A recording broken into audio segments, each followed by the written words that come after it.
The National Hardwood Lumber Association is an association that has members that will get together and decide the rules and the requirements for the different grades. And so they are the authority on the grading rules, and that's what's taught here at the NHLA facility here in Memphis. That's what we do, and it's pretty, I don't know, it's a lot more in depth than what it just sounds, but they come over here now. This class is 7 weeks long. The other classes we've had were 14 weeks. We had a 12-week class, and back before it was streamlined, the classes used to be 5.5 months long, so it was really in depth, but they streamlined it, made it shorter. And a lot of the experience that they get has to be on the job experience, but they learn the basic rules. The foundation is what they learn here, and then they're able to take that information and go out to be a good trainee lumber inspector. They need experience, and that's what they'll be getting. So the members that send students here to learn how to grade lumber, they recognize the fact that there can only be so well trained when they get back, and they'll have to have experience. Reading down here comes right on to the 4 1/2. That halfway mark is right between 4 and 5. That means if it lands on the 4 1/2, you could call it a 4 or you could call it a 5. If it goes over that halfway mark, it has to be a 5. If it goes under that halfway mark, it has to be a 4. Here again, that's telling the surface measure of the board. And the surface measure is one of the key factors that they'll have to know about determine how much clear wood they have to have in order to make a particular grade. A lot of the key factors come right off from surface measure. So this is a stick to what they use. And here again, it's 3 foot long. When we get outside, be able to see them do it, I think that'd probably give you a little better idea of what they're doing. At the NHLA headquarters at the school, we went through the break room. I think we showed you the classroom, the break room. This is another seminar room, and this room is in Cherry. And actually it's one big room, but we got an air wall up right now. We can go on the other side, see the other side also. But this room is made out of cherry. We have seminars in here. May have different people, different speakers come in and talk, and we may be using this as an additional room. When the students, they want to, they use all this area in here, and they have a lot of different books that have been donated about logging, forestry. We have some old annuals when the students used to be here from way back in the early years, where they would have all the information about what they were doing at school, class pictures and such like that. But a lot of them about trees and forestry, how to buy and sell lumber. They learn about all different aspects of the industry. Yeah.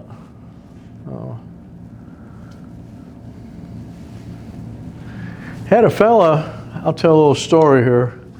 I had a fellow over here that was here in 1954. His name is Len LaRue, and I really found this interesting. The fellow was here, he was from Canada, and actually Quebec. And he was here and he was taking the class. Back in those days, it was 5.5 months long. And we happened to have a convention up in Montreal, and I was there, and we have a booth up there for the National Hardwood Lumber Association school and such. You had this French guy, he was, well, probably close to around 70 years old at that time. And he came up to the booth and started talking to me, and told him I was director of the inspection school back then. And oh gee, that was a big deal. He had to start telling me all about when he was here back in 1954. And back in those days, it was not uncommon that someone might have a room at their house to rent out, and so the students could stay there and pay, room and board and such. Well, he was in, this lady was, she was a widow, but she did have a son that lived with her, and then she rented out this room to this fellow. Name is Len LaRue. And he was telling me, he said while he was here that he had made a plaque. And the plaque had a lumber rule, and it had little notches in it that he made. And he said he would take an ice pick at night, and he would heat up that ice pick, and he'd burn it into that lumber rule to make those notches. And so he was real intent about that, and he was real proud about that. And so he told me, and I said, well, Len, I says, I always wondered who you were and where you were from. I says, because every class, then we have a class picture, which you saw the class pictures. Every class since 1955, we've had that plaque sit in front of the class when we had the picture taken. And he was just about in tears. He couldn't hardly believe that. That was just amazing. And he told me, he said that he had a heart condition and he had several bypass surgeries. And he told me, he said, in all honesty, I don't plan on living very long. He said, I want to send to you the rule book that I had. That's his rule book with a leather rule book cover. He said, I want to send this to you. And it's for you to put in the memorabilia room. And so I did, and that's that memorabilia right there. That was the rule book that he had here in 1954 when he graduated. He also had a lumber rule that he had that he graduated in 1954, and that's the lumber rule. He sent that down. He also had his certificate, which is another shelf over here, of graduation that he had. And he had a little tiny certificate that he had that was a billfold certificate that he used to carry with him. And he sent me a most beautiful letter and called me a friend because he felt such strong ties between myself and he with the association with the school. And so he sent that down here. When he did, I sent him back some ball caps, and I sent him some pictures of our classes with the plaque in the front. And about, I don't know, it was a couple of years later, his son had called me and told me that he had passed away, but he was so proud of the fact that he went through the National Hardwood Lumber Association Inspection Training School and helped him in his career. He ended up being a veneer buyer and had a successful business. So, yeah. Now actually that was his instructor at the time. Mr. Nicely, Lillard Nicely was that fellow's name, and he was the instructor back then. Yeah. So, and you saw the pictures of the other instructors over there. And so far, that's the oldest one. I've been here the longest at the time. So right now. So, and we have memorabilia from NHLA. Different conventions. We had different little favors that they'd have, all kinds of little different things. And there's another little plaque that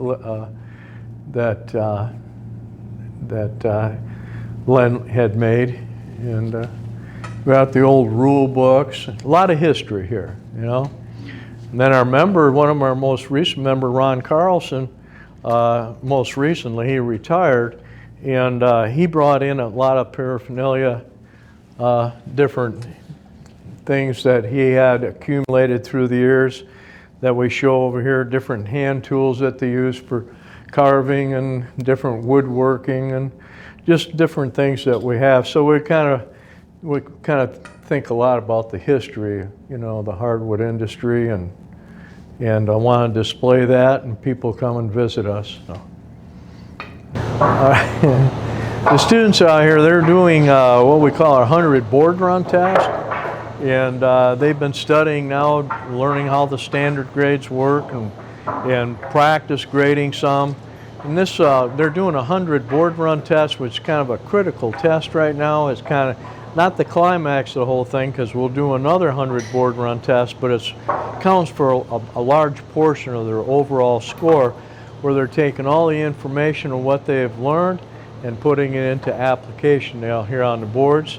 And actually we started a little earlier this morning. Usually we don't start till 8 o'clock, but we start at 7 o'clock to give them more time to be able to spend So they're out here using their sticks, measuring the clear wood in inches and fractions, getting these what we call cutting units, and finding how much clear wood is in the board based on the board size, how much clear wood is needed, and be able to put a grade on the board. And like I said, when they're grading lumber, what they're doing, they're putting a grade on the board, but they're also counting someone's money, because each one of those boards will have a different money value.